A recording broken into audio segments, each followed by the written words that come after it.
Sveiki, kaip gimimo datų skaičiai gali įtakoti mūsų gyvenimą? Patikėkit gali. Ir aš šiam trumpam podcaste papasakosiu, kas yra gerai ir kas yra blogai. Pradėsiu nuo pozityvių dalykų. Jeigu data baigėsi 5, tai visada yra nuostabu. Data, diena, mėnuo 5 nesibaigs. Tačiau situacija tokia, kad būtent tie dalykai labai veikia. 5, 6. Nelabai gerai gimti 4 ir 14 dieną, nors 4 ir 14 reiškia, kad žmogus turi stiprią sveikatą, bet tai yra vienišumo simbolika tuo pačiu.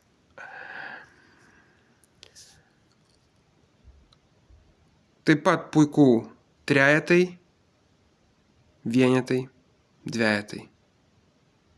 Žmogus su dvejetų matricoj niekada nesijaus vienišas. Bet jis gali jaustis vienišas, kai dvejetų nėra automatiškai. Dabar apie negatyvų dalyką. 0 datoje visada blogai. Išskyrus gimusim 10 mėnesį. Spalį mėnesio 0 mes neskaičiuojam. Kaip kažkokį blogį. To pasiekoje gimę 2000-aisiais visi turės dauguma tuščias matricas. O tai reiškia nerealizuoti žmonės. Tai nėra blogai, tai yra tiesiog realizacijos neturėjimas.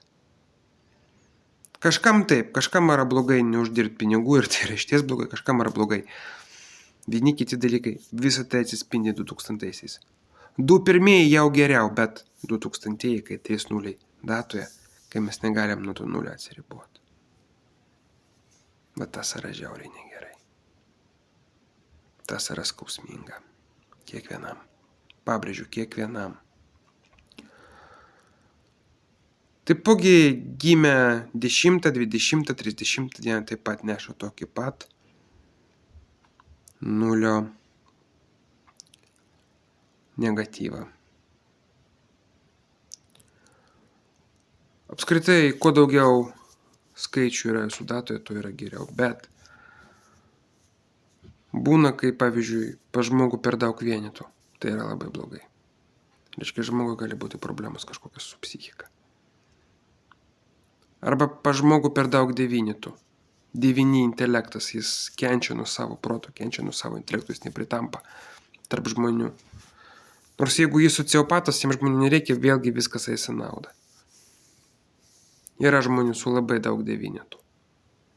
Man teko nagrinėti ir ne vieną tokią gimimo datą. Tai vat. Jeigu yra kažkokios realios gairės, realūs įvykiai, kai jūsų gimimo datą jūs tiksliai žinot, kad jinai jums kažkur pakišo koją, rašykite privačiai, pasistengsim išnarplioti. Kiek galėsiu, padėsiu. Sėkmės.